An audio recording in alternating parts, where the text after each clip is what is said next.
मेवाड़ राजपूतों की भूमि, मेवाड़ राजाओं की भूमि, मेवाड़ योद्धा वीरों की भूमि।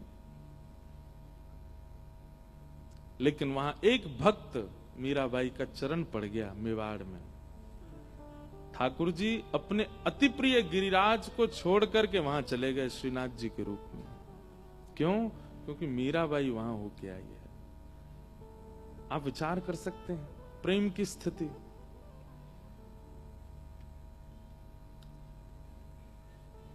मेवाड़ में ठाकुर जी, क्योंकि मीराबाई ने कहा था ठाकुर जी को, इस बार नाथद्वार में कथा थी तो मैंने निवेदन किया था कि मीराबाई जब मेवाड़ से जा रही थी वापस, तब मीराबाई कहती हैं कि यहां संत महंत भक्त सब इसलिए आते हैं क्योंकि मैं यहां रहती हूं। नाथ, मुझसे इस स्थान का परिचय नहीं हो, आपसे हो, ऐसी कुछ कृपा करो।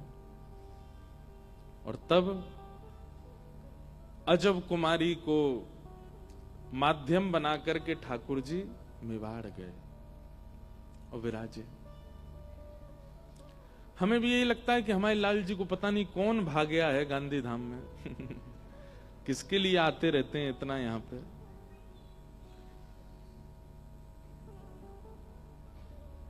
जहां प्रेमी निवास करता है ना, वहां पे 50 डिग्री सेल्सियस भी टेम्परेचर होता है तो भी जाने में हर्जा नहीं। जहां प्रेमी निवास करता है वहां का रास्ता बड़ा लंबा हो, दुर्गम हो, तो भी जाने में कोई कष्ट नहीं होता। जहां प्रेमी निवास करता है वहां की वायु भी अच्छी लगती है, वहां की टूटी सड़क भी अच्छी लगती है, वहां की धूप भी अच्छी लगती है, वहां के ताप भी अच्छी लगती है, सब बढ़िया लगता है। हमारे लाल जी को गांधी धाम पता नहीं क्यों इतना प्रिय है, ये पता ही नहीं है और ना हमें पता करना है। हमें भी अच्छा लगता है लाल जी की वजह से। हम बता रहे हैं ना, कितनी बार तो, एक आध बार तो ऐसा भी हुआ कि मेरे बिना भी लाल जी आए हैं यहां पर।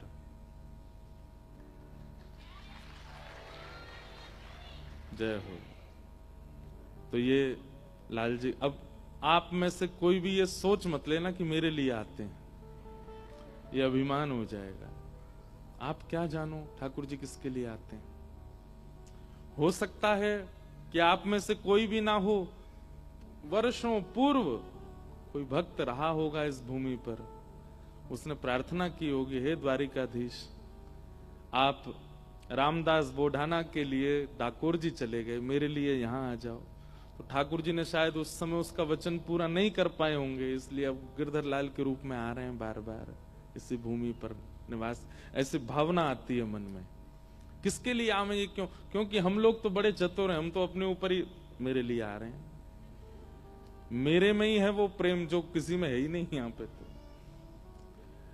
लेकिन हम जिस परिवार में रुकते हैं, हमारे किरण जी, प्रेम जी का परिवार, ये तो बेचारे भावुक ही रहते हैं। हम ऐसा करते क्या है कि ठाकुर जी आ जाते हैं इतनी सहजता में।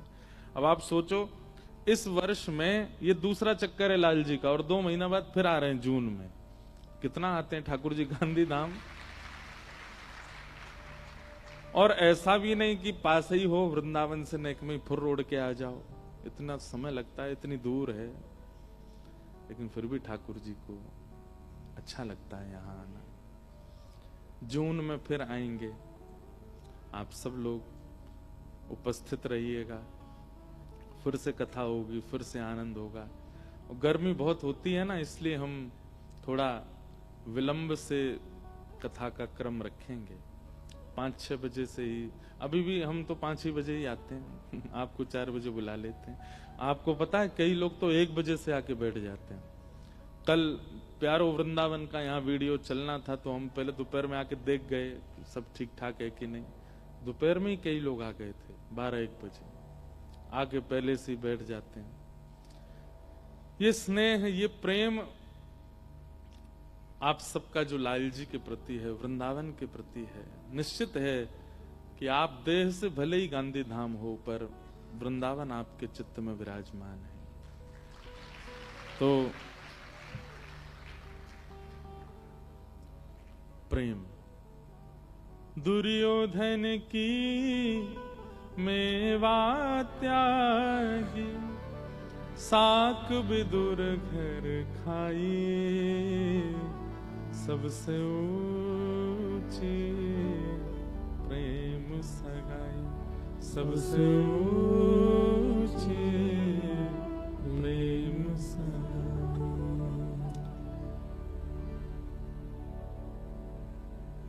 महाभारत में रथ हाँकने में उनको चिंता नहीं होती, भूल गए ठकुराई, क्यों? सबसे ऊंची प्रेम सगाई। प्रेम कोई प्रस्तुत तो करता है गांधी धाम से, इसलिए ठाकुर जी आते हैं, इसलिए ठाकुर जी ने यहां ये रस प्रकट करवाया, वृंदावन रसामृत। रात भर से इतने लोग, इतने वैष्णव जन आनंद ले रहे हैं, जबकि 2 वर्षों से तुम्हें हर कथा में गाता हूं। कितने सारे लोगों ने ऑफिशियली गा करके लॉन्च कर दिया, हमसे बिना पूछे। इतने लोगों ने इसको आस्वादन किया,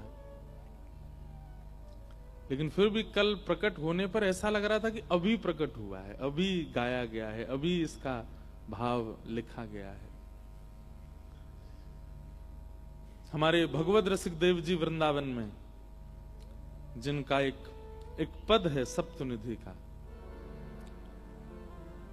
सप्तनिधि का, वे अपने पद में कहते हैं, प्रथम दरस गोविंद रूप के प्राण प्यारे, दूजे दूजे मदन मोहन सनातन सुच उर धारे, तीजे गोपीनाथ मधु हस कंठ लगाए, चौथे राधा रमण गोपाल भट्ट लड़ाए। मुझे पूरा स्मरण ऐसे नहीं, सप्तनिधि का उन्होंने भाव प्रकट किया। वही पद में पढ़ रहा था 2 साल पहले जब गांधी धाम आए थे, और उसी पद से मन में भाव बना कि अब ये करना है। हमारे संग संगीत में सेवा में रहते हैं हमारे प्रेम जी और सागर जी, आप दोनों को बुलाए और बैठ के हमने कि भाई कुछ बनाओ, तुकबंदी करें इसको कुछ तैयार, और ऐसा प्रकट हुआ कि आज सब आनंद लेते हैं। अब आप सोचिए, मैं भले ही देह से वृंदावन नहीं रह पाता हूं, लेकिन वृंदावन में इतने सारे लोग दर्शन करने जाते हैं, कोई एक तो गाता होगा सप्तनिधि का पद, उसके गाते ही मेरी हाजिरी लग जाती होगी, वृंदावन में हमारी उपस्थिति हो जाती होगी। तो ये दिया गांधी धाम ने है। क्यों दिया है, किसके कारण ठाकुर जी इतना स्नेह यहां करते हैं, ये तो ठाकुर जी जाने। तो आनंद की बात है। आप सब लोगों का बहुत बहुत धन्यवाद और बहुत बहुत धन्य भाग कि यहाँ ये सब उत्सव हो रहा है, ये सब रस प्रकट हो रहा है। कल कीर्तिदान गढ़वी जी का भी सुंदर आनंद हुआ, और फिर आप लोगों के बीच के बाद फिर हमारा एकांत में फिर हुआ, फिर हमने भी गाए, उन्होंने भी गाए, खूब रात में आनंद करे। अब हम भी तो उत्सव मनाएं, कैसे भी आज ठाकुर जी का पद प्रकट हुआ है, तो ऐसी भावना है। वृंदावन अद्भुत है। गोस्वामी तुलसीदास जी से पूछा कि वृंदावन और वैकुंठ में यदि आपको अंतर बताना हो तो आप क्या करोगे? तो गोस्वामी तुलसीदास जी महाराज कहते हैं, वृंदावन और वैकुंठ को तोल्यो तुलसीदास। तुलसीदास जी कहते हैं, मैंने वैकुंठ को और वृंदावन को तोला। तो बोले क्या हुआ? बोले जो हल्का होता है वो ऊपर चला जाता है और जो भारी होता है वो नीचे रह जाता है। बोले वैकुंठ तो ऊपर चला गया, वृंदावन पृथ्वी पर रह गया। तो ऐसा श्री वृंदावन है। वृंदावन का भाव अद्भुत है, वृंदावन का रस अद्भुत है, और बिना रसिक जनों की कृपा के, रसिक प्रीतम रसिकन की बातें रसिक बिना को समझ सके ना। जब तक किसी रसिक का आपके ऊपर हाथ ना हो, आपके ऊपर दृष्टि ना हो, रसिकों की बात समझना बहुत मुश्किल है, बहुत मुश्किल है।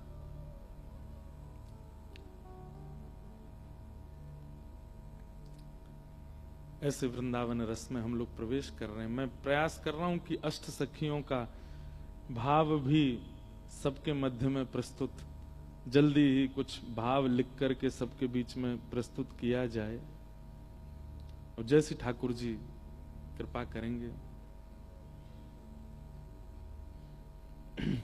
सखी हो श्याम रंग रंगी, सखी हो श्याम रंग रंगी, देख बिकाई गई वह मूरत सूरती, देख बिकाई गई मूरत सूरत, सूरत माही पगी, हाँ सूरत माही पगी, सखी हो श्याम रंग रंगी, सखी हो श्याम रंग। एक बात निश्चित है जो हम अभी कह रहे थे, रसिक प्रीतम रसिकन की बातें रसिक बिना को समझ सके ना, रसिकों के बिना कोई समझ नहीं सकता रसिकों की बातों को। यही पद श्री जीव गोस्वामी पाद जब बैठे थे तब गाया जा रहा था, सखी हो श्याम रंग रंगी। वृंदावन में, वृंदावन के आचार्यों का नियम है कि वे लोग बैठते हैं और रसिक जनों की वाणी सुनते हैं। वृंदावन में भजन केवल परिक्रमा नहीं है, केवल दर्शन नहीं है, केवल यमुना जी स्नान नहीं है। वृंदावन जाकर के तो रसिक जनों की वाणी सुनो और गाओ। मैं तो निवेदन करता हूं, सूरदास जी के पद गाओ, कुम्मन दास जी के पद गाओ, मीराबाई के पद गाओ। पर हम लोग क्या करते हैं, केवल दर्शन करके आ जाते हैं, परिक्रमा करके आ जाते हैं, चाट बल्ला खा के आ जाते हैं। वृंदावन जाइए, रसिकों के पद याद करके जाओ, दर्शन करो मंदिर में जाके, और फिर एकांत ढूंढ करके वहां किसी रसिक का भाव सुनाओ, कोई पद सुनाओ। श्री जीव गोस्वामी पाद बैठे थे सभा में और सारे शिष्यगण चारों ओर बैठ करके दिव्य दिव्य भाव सुना रहे थे। तभी एक रसिक बैठा था और उसने ये पद सुनाया, देख बिकाई गई वह मूरत, सूरत माही पगी, सखी हो श्याम रंग रंगी। अर्थ समझ रहे हैं? कुछ सखी कह रही है कि मुंह पे तो कृष्ण रंग चढ़ गया है, और जब से मैंने श्याम सुंदर देखे तब से मैं ऐसी बिक गई हूं कि अगर श्याम सुंदर जीऊं, श्याम सुंदर कहें तो मरूं, श्याम सुंदर कहें तो पीऊं, ऐसी उनकी आदि है गई हूं। जीव गोस्वामी पाद के नेत्र बंद थे और जैसे उन्होंने ये पद श्रवण किया तुरंत बोल उठे। सब लोग इधर देखो, सावधानी से कथा सुनो। जीव गोस्वामी बोले, ये पद जो लिख रहा है ना, वो अपनी बीती बोल रहा है। ये किसी पूर्व द्वापर की सखी का भाव किसी ने नहीं लिखा है। ये जिसने भी पद लिखा है वो अपनी आप बीती बता रहा है। शब्द में क्षमता है ये बात बताने की, ये बात प्रस्तुत करने की कि वो इस स्थिति में है। कितनी बड़ी बात। एक बात हम आपसे निवेदन करें बंधुओं, किसी की वाणी सुन करके, किसी का भाव सुन करके, किसी की कथा सुन करके, किसी का प्रवचन सुन करके ठाकुर जी चित्त में प्रकट होने लग जाते हैं।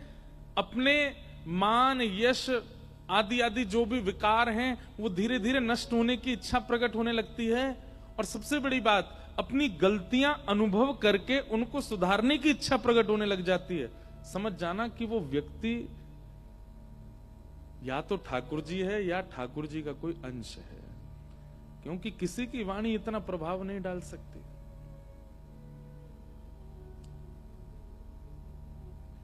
लाख लोग कहते रहते हैं पर आप पर असर नहीं होता। लेकिन एक व्यक्ति का कुछ भाव कह दिया जाता है, आप तुरंत छोड़ने पर राजी हो जाते हैं, अपने विकारों को बदलने पर राजी हो जाते हैं, अपने स्वभाव को। समझ जाइएगा कि ठाकुर जी का कोई जीव अंश है। अंश तो सब है, पर ये विशेष अंश है, या ठाकुर जी ही हैं। पकड़ लो चरण। इतने पद गाए गए जीव गोस्वामी जी के सामने, लेकिन ये पद सुनकर के वे बोले, ये पद जिन्होंने लिखा है वो किसी सखी का या किसी गोपी की स्थिति नहीं बता रहे हैं, ये अपनी ही स्थिति गा रहे हैं। इनके शब्दों से पता चल रहा है कि इन्होंने श्याम सुंदर के प्रेम में स्वयं को सराबोर कर दिया है। ये पूर्ण रूपेण उस स्थिति में आ चुके हैं। कौन है इनका पता करो। तो पद के अंतिम पंक्ति में पद रचयिता का नाम होता है। उससे जो रसिक बैठे थे उनसे कहा, अंतिम पंक्ति पढ़ो, किसका पद है ये? तब वे गा रहे हैं, कैसे के कहीं जात गदाधर, कैसे के कहीं जात गदाधर, गूंगे को गुड़ स्वाद, गूंगे को गुड़ स्वाद। श्री गदाधर भट्ट जी का ये पद है। और वे क्या कह रहे हैं कि इस प्रेम रस को मैं कैसे बताऊं? बोले क्योंकि गूंगा गुड़ तो खा लेगा, लेकिन गुड़ के स्वाद को नहीं बता सकता। गुड़ के स्वाद को चखने वाला गूंगा गुड़ के स्वाद को नहीं बता सकता। जैसे ही गदाधर नाम सुना, श्रीजीव गोस्वामी पाद कहते हैं, ढूंढो, पूछो और लेकर के आओ इनको। कौन है ये? इनको अभी मेरे सन्मुख प्रस्तुत कराओ। ये सामान्य नहीं है, ये अनन्य रसिक स्थिति में आ चुके हैं।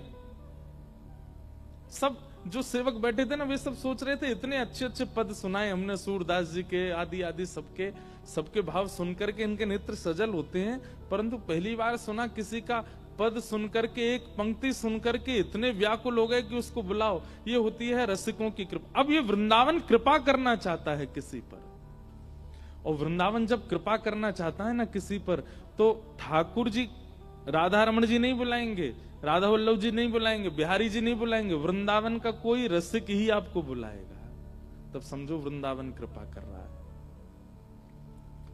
हम तो कहें भैया, वृंदावन का व्यक्ति अगर फोन पे भी झूठ मूठ को बोल देना कि आ जाओ वृंदावन, तो आपको योजना बना लेनी चाहिए कैसे जाएं।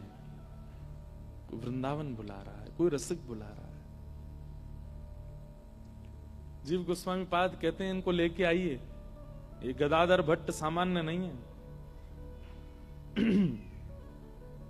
और उनके शिष्यगण निकल पड़े ढूंढने के लिए, कहां हैं। तो जिस स्थान पर वो रहते थे वहां पहुंच गए। तो गदाधर भट्ट जी एक कुआं से जल निकाल रहे थे स्नान आदि के लिए। इतने में ही जीव गोस्वामी पाद के शिष्यगण गए और जाकर के उनसे बोले, भैया हम लोग सब वृंदावन से आए हैं। जैसे ही सुना, इससे ऊपर कुछ कहा नहीं, केवल इतना कहा हम वृंदावन से आए हैं। ये बात सुनते ही मूर्छित हो गए। सोचिए कैसी प्रेम की अवस्था कि जिस वृंदावन का नित्य चिंतन करते हैं वहां से कोई आया है और भोर में आकर के केवल इतना बोल रहा है कि हम वृंदावन से आए। ये सुन मात्र से वो बेहोश होकर गिर पड़े कि वृंदावन से आए हैं। मुझे आज वृंदावन वासियों का दर्शन हो गया। सुबह सुबह मेरे सामने आज वृंदावन को भजने वाले मेरे सामने खड़े हैं। ऐसी स्थिति हो गई उनकी। और वो बेचारे जो शिष्यगण आए थे वो तो घबरा गए। हमने तो ना कुछ कहा ना कुछ बोला, केवल इतना कहा कि हम वृंदावन से आए। ये तो मूर्छित हो गए। गांव के 2-4 लोग और आए, सबने आकर के कहा, बोले भैया क्या हुआ? बोले हम लोग वृंदावन से आए हैं और हमने ये कुआं से जल निकाल रहे थे, इनसे केवल इतना पूछा कि हम वृंदावन से आए। पूछना तो हम बहुत कुछ चाहते थे पर उससे पहले मूर्छित हो गए। बोले आप लोग क्यों आए हैं? बोले कोई गदाधर भट्ट करके रहते हैं आपके गांव में, उनको वृंदावन के जीव गोस्वामी पाद ने निमंत्रित किया है, बुलाया है, उनको लेने आए हैं। तब गांव के लोग बोले वो ये जो मूर्छित पड़े यही तो हैं गदाधर भट्ट। तब शिष्य समझ गए, बोले जीव गोस्वामी जी एक शब्द सुनकर के इतने विचलित हो गए कि इनको लेकर के आओ, किसने लिखा ये पद, इनको बुला करके लाओ। स्थिति स्पष्ट है। वृंदावन से आए व्यक्ति को देख करके इतने प्रेम में निमग्न हो गए, ये वृंदावन पहुंच जाएंगे अगर जीव गोस्वामी के दर्शन कर लिए या किसी अन्य रसिक के दर्शन कर लिए, इनकी स्थिति क्या होगी। वृंदावन से कोई गांव में आया, उसी से इतने व्याकुल हो गए। सोचिए आप, हम प्रेम, इस प्रेम की स्थिति के आसपास भी हैं।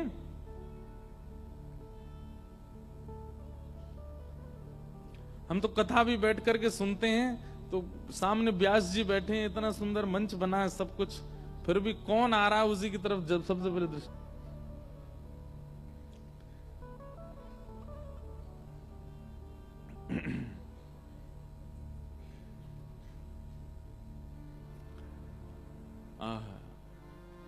सबने उन पे जल छिड़काव किया मुख पर, और जल का छिड़काव करके जब होश आया तब उन्होंने तुरंत कहा, बोले आप लोग वृंदावन से आए हैं? बोले जी। बोले मैं आपके चरण स्पर्श कर लूं? बोले आप ऐसा मत करो, आपकी स्थिति इतनी ऊंची है। हमारे गुरुदेव श्री जीव गोस्वामी पाद, आपका एक रचित पद हमने एक पंक्ति सुनाई, वो सुनते ही इतने व्याकुल हो गए। बोले अभी इनको लेकर के आओ। आपको वृंदावन बुलाया। जन कितनी बार मूर्छित हो गए इस बात को सुनकर के। एक तो वृंदावन के जनों का दर्शन हो गया, दूसरा वृंदावन में व्यवस्थित इतनी उच्च कोटि के रसिक मुझे बुला रहे हैं वृंदावन।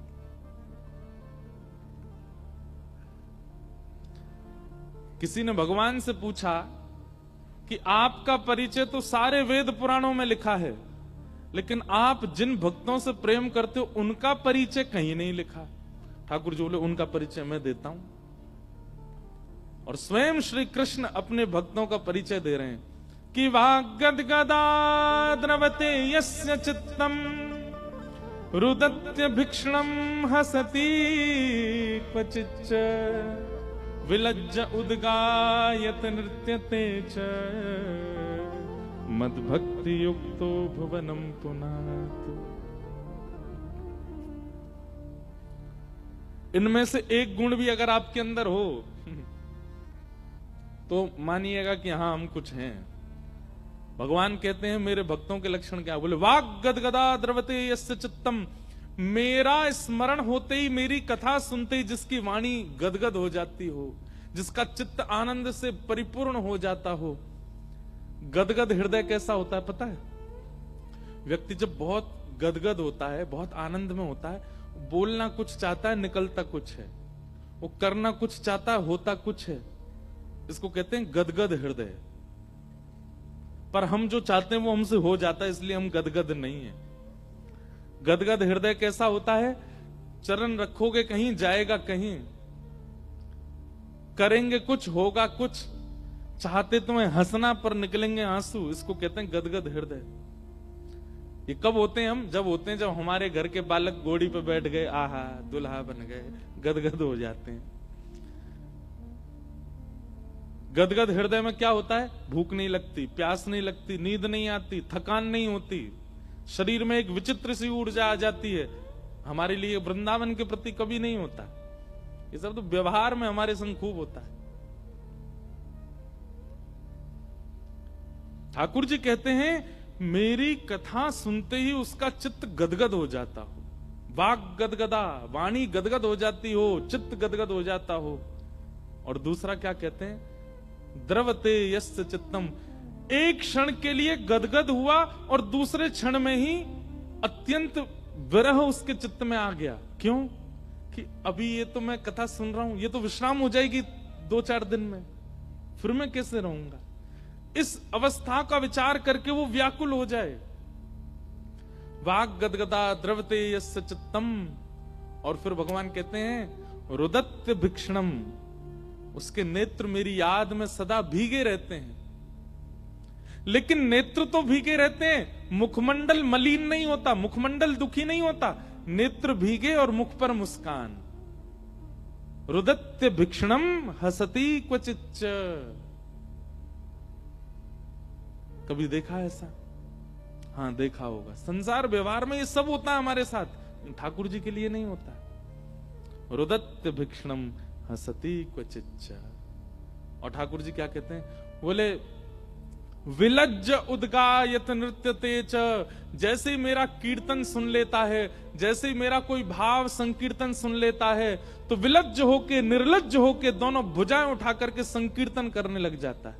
उसको लज्जा नहीं होती, सामने वाला क्या सोचेगा, पीछे बैठा क्या विचार करेगा, कोई क्या सोच रहा होगा, मैं कैसे नाच रहा हूं, मेरे ताल में तो चरण नहीं चलते, फिर भी वो नृत्य करता है। विलज्ज उद्गायत नृत्यते च। ठाकुर जी कहते हैं मद भक्ति युक्त हो, मेरा भक्त है। नारद, ऐसों को संसार पागल शब्द से संबोधित करता है, पर वो मेरा भक्त है।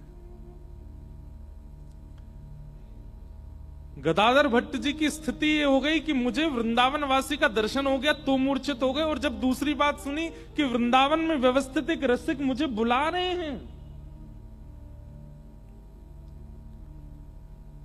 ये सुनकर के तो स्थिति ऐसी हो गई उनकी कि अब वे रो रहे हैं, बार बार गिर रहे हैं।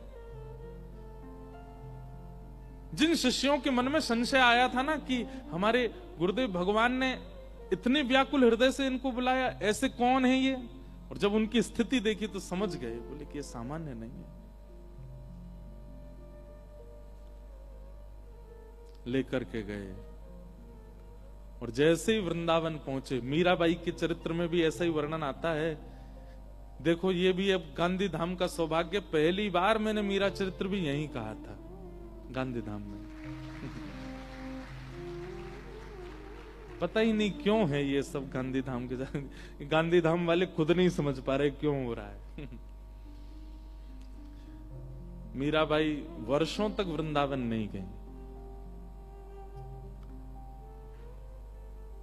और जब वृंदावन गई तो कहते हैं कि वृंदावन की राह में कितनी बार मूर्छित हुई मीराबाई किसी को पता नहीं। 3-3 दिन तक मूर्छा नहीं टूटती थी। तब एक बार विचार किया था जब मीराबाई की सब सखियों ने कि वृंदावन नहीं जाते, क्यों, वृंदावन अभी कोसों दूर है, ये राह पे चलती चलती मूर्छित हो रही है, पहुंच गई तो क्या होगा। लेकिन जैसे ही होश में आती तो इतना ऊर्जा उनको होती, ऊर्जा में चल पड़ती वृंदावन की ओर।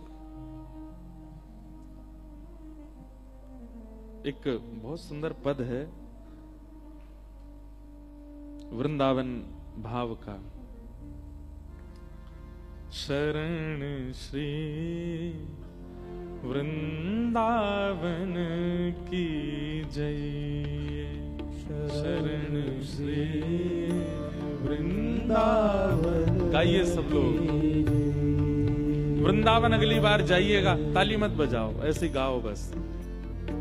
ये नियमों का पालन कीजिएगा जो लिखा है यहाँ पर। शरण श्री वृंदावन की जय, शरण श्री वृंदावन की जय। युगल बिहारी चरण कमल सो, युगल बिहारी चरण कमल सो, युगल बिहारी चरण कमल सो, युगल बिहारी चरण कमल सो।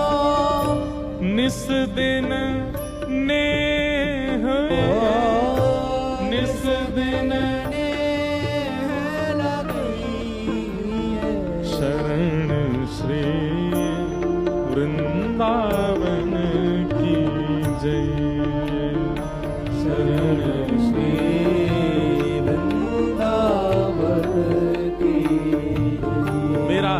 भाग्य है कि जिनका पद है ना, इनके उत्सव में मुझे कथा करने का अवसर मिलता है। श्री सरस माधुरी जी, जयपुर में सरस निकुंज है, वहीं हमने अपने जीवन की सबसे पहली भक्तमाल कथा कही पिछले वर्ष, और इस वर्ष भी उनके आचार्य उत्सव में सेवा करने का, उन्हीं का पद है सरस माधुरी जी का।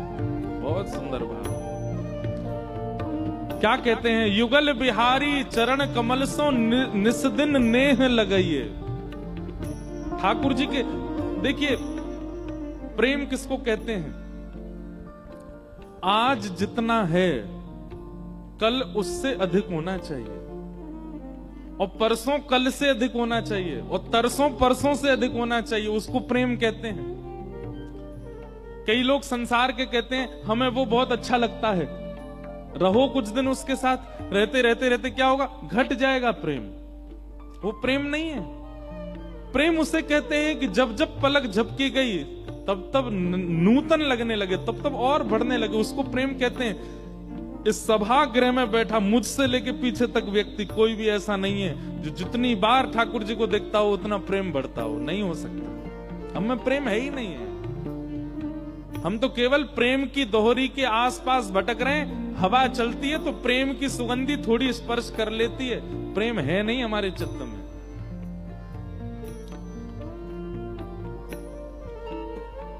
क्या करें फिर उस प्रेम की प्राप्ति के लिए? क्या करें?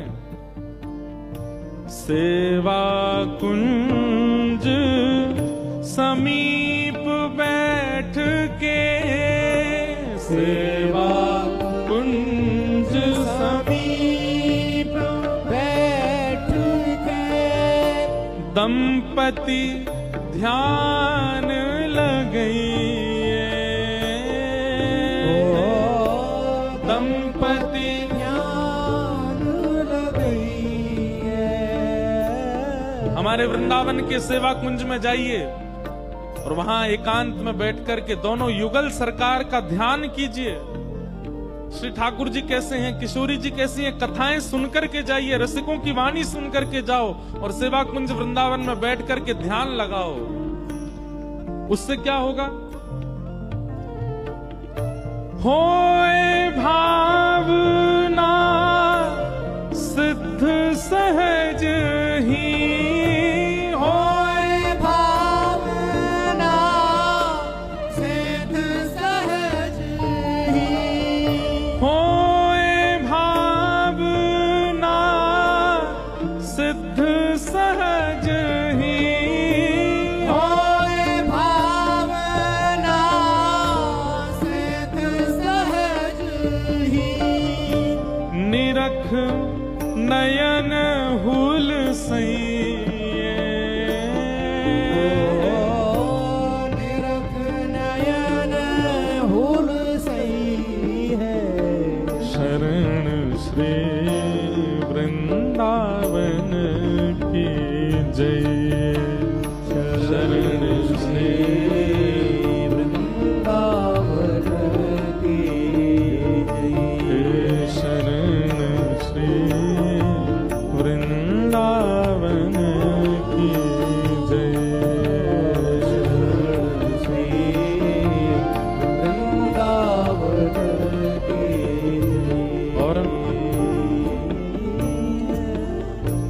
ले ले शीत रसिक संतन की, ले ले शीत रसिक संतन की।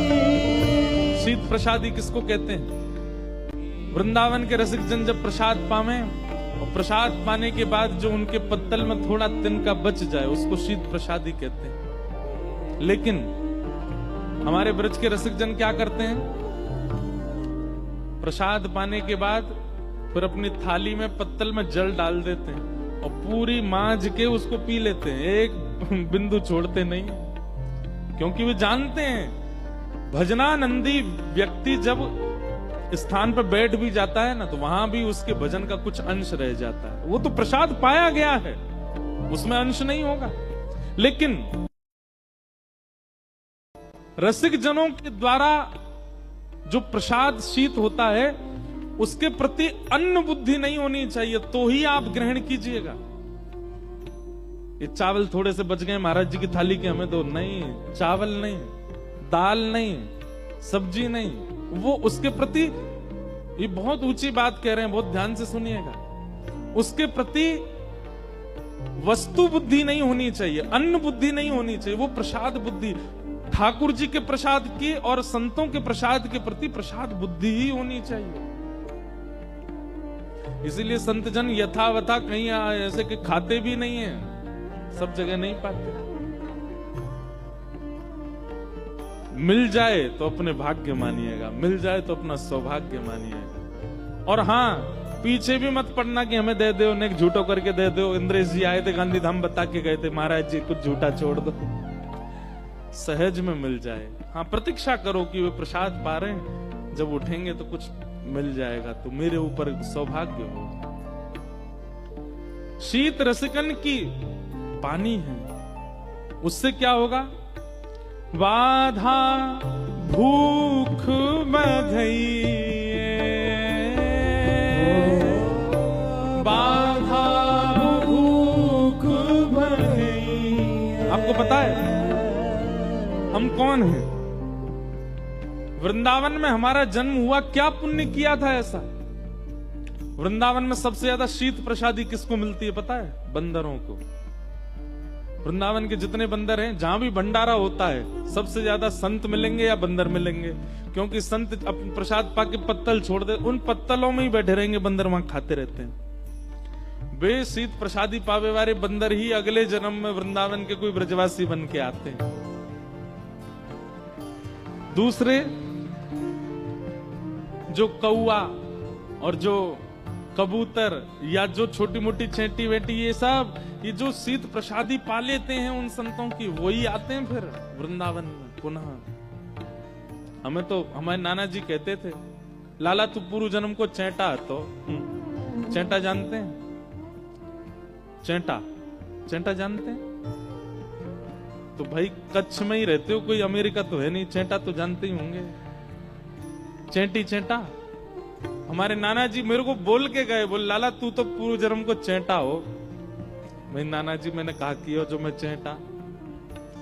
बोले कोई व्यास जी कथा कर रहे होंगे तो भागवत जी के बगल में कोई प्रसाद रखोगो मीठो, और वहां में तू चेंटा बन के चलोगो होगो, तो जीवते तो तेने प्रसाद पायो, व्यास जी कथा कर रहे तो कानंत शब्द भी गए। इतने में व्यास जी की दृष्टि पड़ी, उनने छिटकाए दियो, दूर गिर के तेरे प्राण निकल गए। अंतिम समय में जीवते तेने प्रसाद पायो, कानंते कथा सुनी, या हमारे यह जन्म में वक्ता बन के आगो।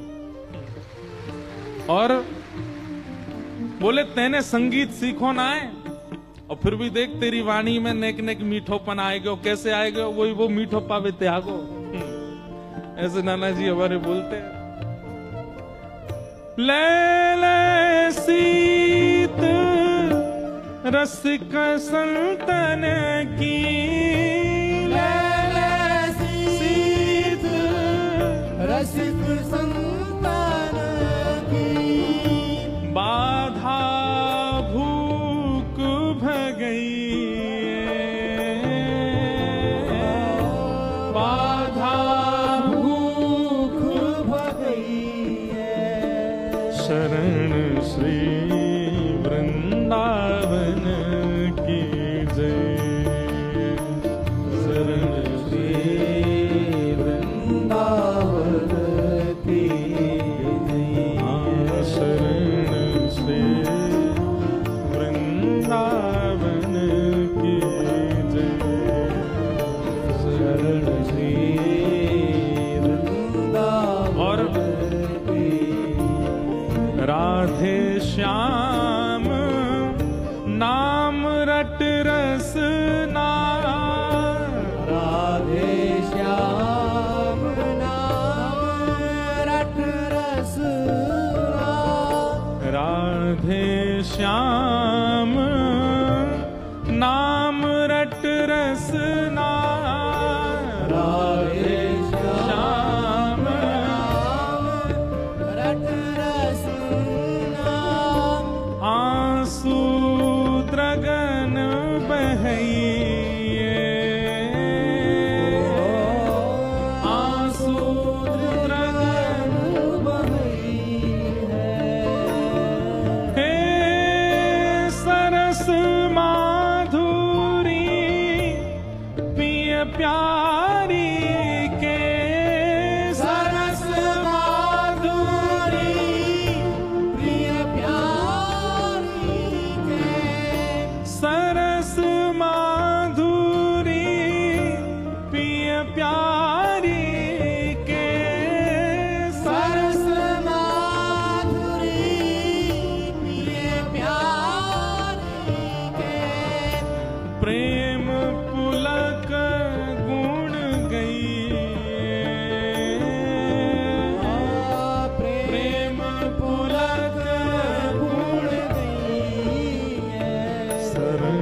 गदाधर भट्ट जी वृंदावन आए।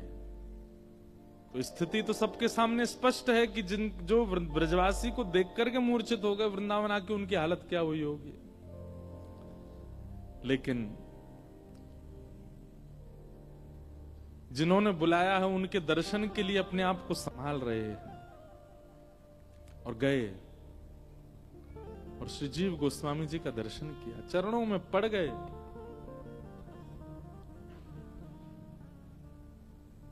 प्रयास तो बहुत समय से कर रहा था मैं वृंदावन आने के लिए, लेकिन सामर्थ्य नहीं मिल रही थी।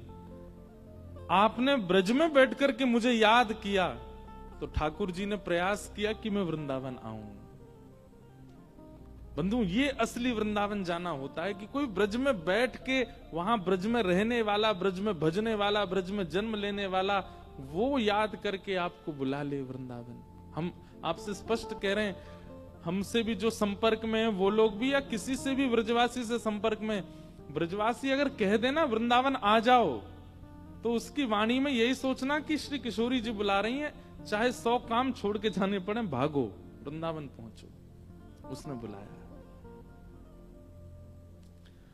हमारा एक नियम स्पष्ट है, हम जिसको बुलाते हैं वृंदावन, कोई हो संपर्क में, उसको भाई वृंदावन आओ, हमारे लाल जी का उत्सव है। और तो किसी काम के लिए हम कभी नहीं बुलाते, उत्सव के लिए ही बुलाते हैं।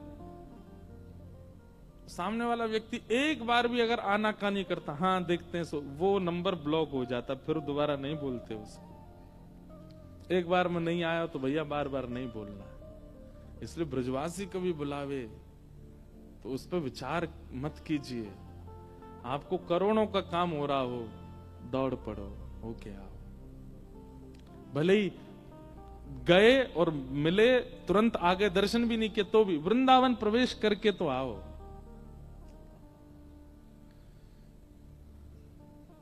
आ गए गदाधर जी। सनातन गोस्वामी बोले बैठो सामने। बैठ गए और बोले वो पद अपने मुख से सुनाओ, जिस पद को हमने अपने शिष्यों से सुना, तुम अपने मुख से सुनाओ।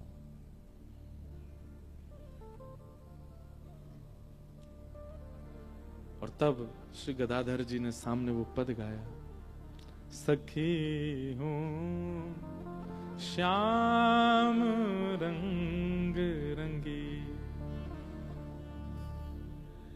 देख बिकाए गई वह मूरति, सूरत माही पगी। सखी हूं श्याम रंग रंगी, संग होते अपने अपनों सपनों सो, सोई रही रस खोई। जागे अंग जागे आगे, दृष्टि परे सखी ने कुन न्यारो होए। सखी के भाव का वर्णन कर रहे हैं। एक सखी सोई है और सोते सोते उसको ठाकुर जी का दर्शन हो रहा है। कैसा दर्शन हो रहा है? गैया चराने ठाकुर जी जा रहे हैं, और जब गौचारण करने के लिए जा रहे हैं, श्रीमद् भागवत जी में ठाकुर जी की गौचारण स्वरूप का इतना सुंदर वर्णन है, कोई चित्रकार बनाए ठाकुर जी की ऐसी छवि। ठाकुर जी सुबह श्रृंगार करते हैं तो मणि पहनते हैं, माणिक पहनते हैं, स्वर्ण पहनते हैं, चांदी पहनते हैं, सब धारण करके बिल्कुल गोपाल बन के आनंद होते हैं। लेकिन जैसे ही ठाकुर जी गौचारण के लिए निकलते हैं, सब अपने आभूषण उतार देते हैं और क्या धारण करते हैं?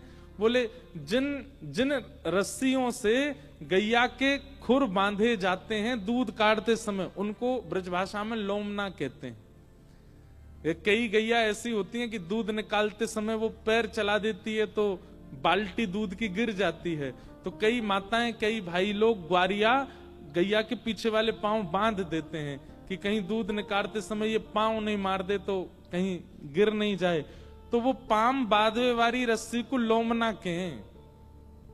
भागवत जी में वर्णन करते हैं कि श्री ठाकुर जी, वेणु गीत में वर्णन आता है कि श्री ठाकुर जी जब गौचारण करने जाते हैं तो आभूषण पहन के नहीं जाते। तो क्या पहन के जाते हैं? बोले गैयाओं के पाम बांधने वाले लोमना, लोमना रस्सी इतनी बड़ी बड़ी होती, इससे बड़ी नहीं होती, उसी को ठाकुर जी अपने सिर पर बांध लेते हैं। और कितनी 9 लाख गैया हैं तो कितने लोमना होंगे, इतने तो नहीं पहनते ठाकुर जी, पर कुछ इकट्ठे करके सिर पे बांध लिए। और वही सिर पे बंधे में तो एक यहां बांध करके और ऐसे नीचे लटका के दूसरों यहां ऐसे पूरी यहां नीचे ऐसे लटका लियो स्वरूप बनावे के लिए। गले में हार नहीं पहने, कुछ नहीं पहने, वो लोमना की दो माल की तरह 2 बार ऐसे फेर के लोमना गले में पहन लियो, हाथन में भी वही धारण कियो, कमर पे भी वही पहन रखो है। और वह लोमना में रज भी लगी है और गोबर भी लगो है, और वो ठाकुर जी अपने मुख पे पहन के थोड़े थोड़े केश उसमें से बाहर निकल रहे हैं। और श्री ठाकुर जी तब गैया हाँकते भये, जैसे गैया हाँकते हैं ऐसे करते भये ठाकुर जी चराने के लिए जब जाते हैं। उस समय की छवि का वर्णन इतने सुंदर लगते हैं, श्याम सुंदर। श्रीमद् वल्लभाचार्य जी महाराज ने तो मधुराष्टकम लिखा ही उसी भाव पर है, अधरम मधुरम वदनम मधुरम मधुराधिपतेरखिलम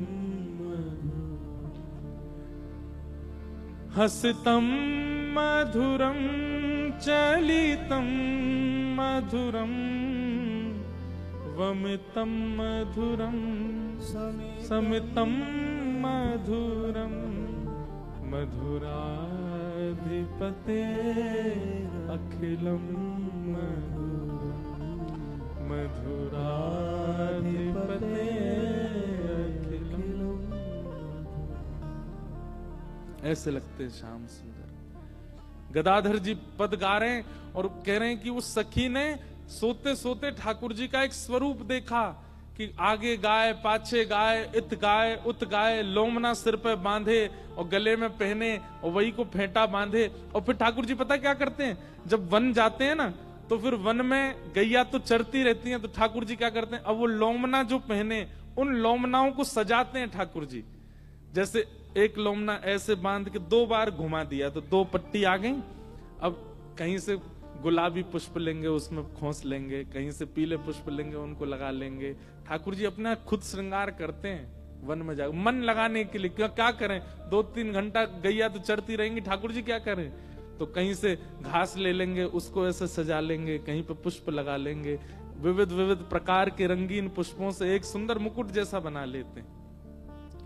उन्हीं पुष्पों को गोबर से, अब कोई फेविकॉल फेविक्विक तो है नहीं ठाकुर जी के पास, लोमना से कैसे चिपके, तो गोबर की छोटी छोटी बत्ती बना लेते हैं और पुष्प लेकर के गोबर से चिपका लेते हैं, अपने एक गले का हार बना लेते हैं। ऐसे यहां बांधी भई उनमें ऊपर से डाल लेते हैं। इस प्रकार ठाकुर जी वनमाली अपना स्वरूप धारण कर लेते हैं। उस सखी को वही स्वरूप दिख रहा है ठाकुर जी का, और उस स्वरूप को देखते देखते स्वप्न में जैसे ही व्याकुल हुई और व्याकुल स्वप्न से जैसे ही उठ के बैठी, तभी क्या देखती है कि उसके कक्ष की खिड़की खुली है और ठाकुर जी ठीक वैसे ही श्रृंगार में हैं जैसा उसने स्वप्न में देखा है, और गैया चराते हुए वहां से निकल रहे हैं। हाँ। संग हो तो अपनों सपनों सो सोई रही रस खोई, जागे हुआ गे दृष्टि परे सखी ने कुन न्यारो होई।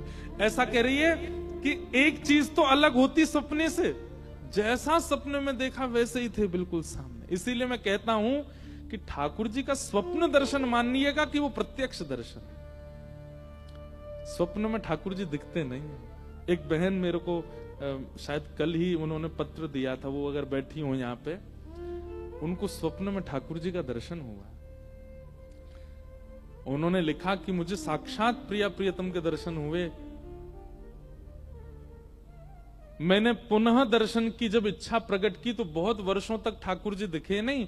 एक दिन ठाकुर जी नहीं दिखे, लेकिन स्वर सुनाई दिया स्वप्न में, क्या कि पहले राग दोष जो तुम्हारे चित्त में उसको नष्ट करो, तब आऊंगा। तो उन्होंने कहा, महाराज जी मुझे पता है कि मैं अपने घर के एक सदस्य के प्रति मेरा द्वेष भाव है। क्यों? उस व्यक्ति ने मेरे साथ बहुत बुरा किया है। वो जब जब मुझे दिखता है मुझे उससे राग द्वेष होता है, मुझे उसके प्रति ईर्ष्या होती है, जो भी उन्होंने लिखा। अब मैं क्या करूं, कैसे करूं? मुझे कभी कभी अपराध लगता है कि ठाकुर जी कह रहे हैं और फिर भी मैं वो द्वेष नष्ट नहीं कर पा रही। हमारी एक बात सुनिएगा बहन, आप कितनी सौभाग्यशाली हो कि आपको स्वप्न में प्रिया प्रियतम दिखे। क्या वो व्यक्ति और क्या उस व्यक्ति के प्रति जो आपका द्वेष है वो ठाकुर जी से बड़ा है? क्या वो इतना बड़ा है?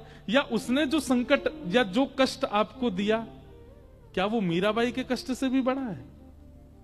क्या वो करमेती बाई के कष्ट से भी बड़ा है? क्या वो रामदास बोढ़ाना की जो पिटाई करी पुजारियों ने उससे बड़ा है? आपका सौभाग्य है कि ठाकुर जी आपको स्वप्न में मिले हैं। हमारे शास्त्र प्रमाण देते हैं, ब्रज के रसिक संत प्रमाण देते हैं कि स्वप्न में दर्शन मिल गया, इसका मतलब प्रत्यक्ष कुछ ही दूर है आपसे। बस प्रतीक्षा करो, प्रत्यक्ष होगा।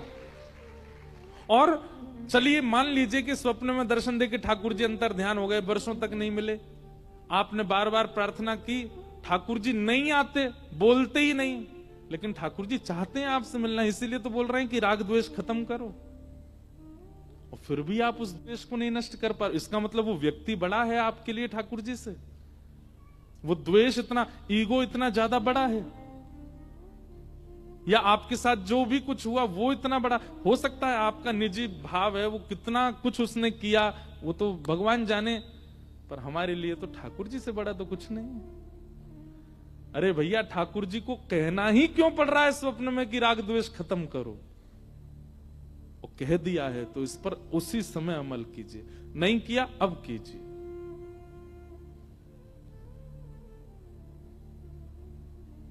ये सौभाग्य की बात है कि ठाकुर जी दिख रहे हैं, नहीं तो भूत दिखते हैं लोगों को सपने में, प्रेत दिखते हैं लोगों को सपने में, वासनाएं दिखती हैं लोगों को सपने में, दुर्विचार दिखते हैं, दुर्व्यवहार दिखते हैं, ठाकुर जी नहीं दिखते। इसलिए मैं कहता हूं, स्वप्न में यदि अनुभव हुआ है तो उठ करके अपनी कमर थपथपाइएगा, बोले बेटा अब तो दूर नहीं है प्रत्यक्ष से, स्वप्न में दिख गए। बस किसी को बोलिएगा नहीं, जाके बताइएगा नहीं, ढिंडोरा मत पीटिएगा, गुरुजनों से कह सकते हो।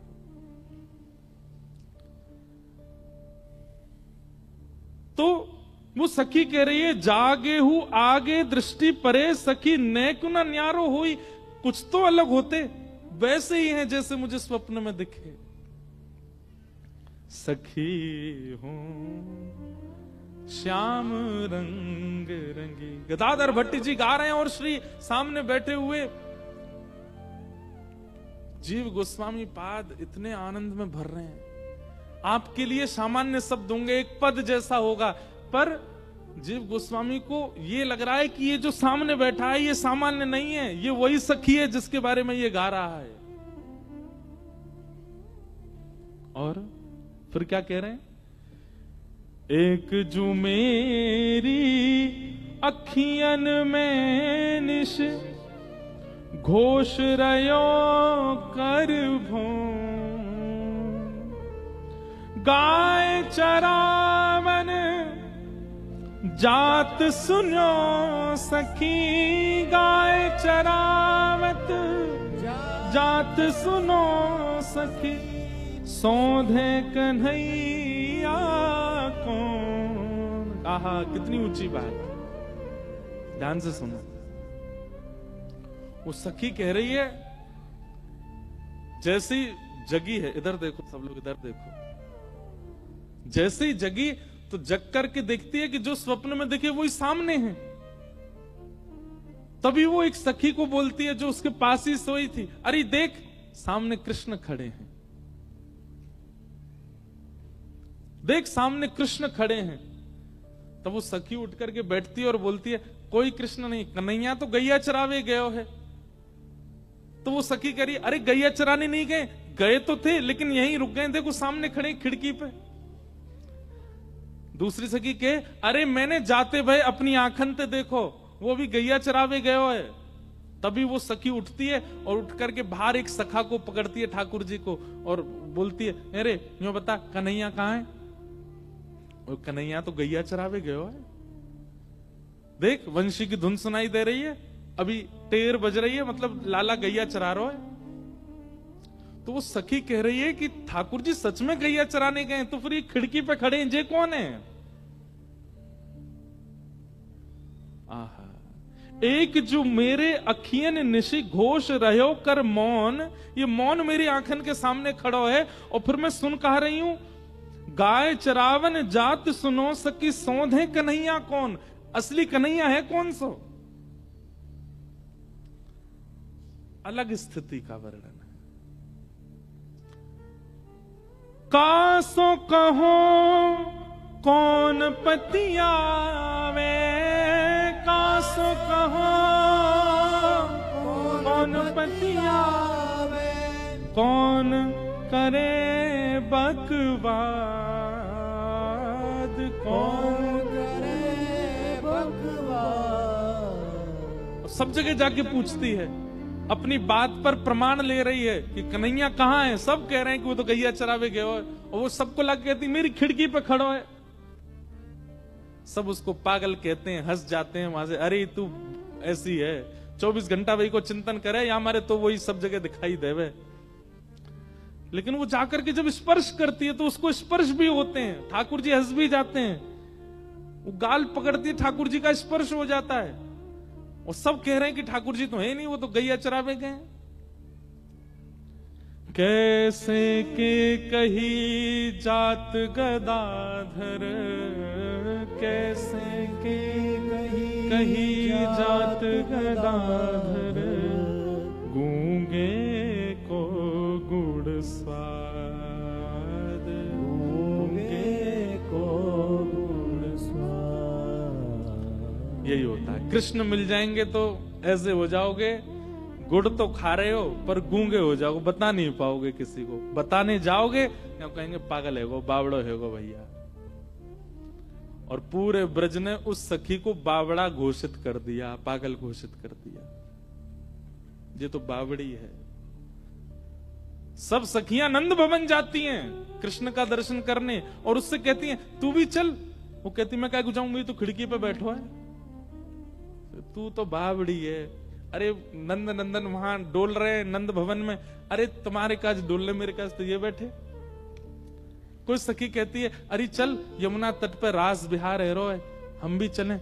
अरे तू जा रास कर ले, अभी अभी भोजन पाके कन्हैया तो मेरे बिस्तर पे सोयो है। कहाँ है? जे सो रो। सब कहें तू तो बावड़ी है, वहां रास चल लो, तू यहीं बैठी है। ऐसी स्थिति एक गोपी का वर्णन कर रहे थे श्री गदाधर जी। जीव गोस्वामी बोले ये कैसे संभव हो सकता है? तुम कभी वृंदावन रहे नहीं, किसी रसिक ने तुम पर हाथ रखा नहीं, किसी की कृपा तुम पर हुई नहीं, तुम कैसे इस भाव में प्रवेश कर सकते हो? गदाधर जी को प्रति आश्चर्य कर रहे हैं। तुम कभी वृंदावन रहे नहीं, कभी नाम जप किया नहीं, कभी तुम पर कोई कृपा हुई नहीं, तब ये भाव तुम्हारे चित्त में कैसे प्रकट हुआ गदाधर?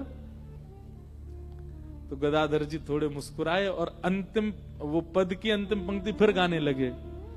कैसे के कही जात गदाधर, गूंगे को गुण स्वाद।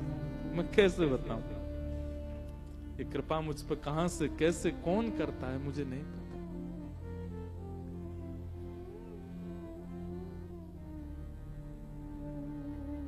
समझ गए जीव गोस्वामी। आचार्य कृपा करते हैं तब वृंदावन का यश प्रकट होता है, और कभी कभी आचार्यों की दृष्टि से यदि कोई रह जाता है तो उस पर श्याम सुंदर कृपा करते हैं, उस पर किशोरी जी कृपा करती है। गदाधर आचार्य दृष्टि का कृपा पात्र अब बन रहा है, पर इस पर तो ठाकुर जी की दृष्टि पहले से है, तभी ये भाव इसके चित्त में प्रकट हो रहे हैं।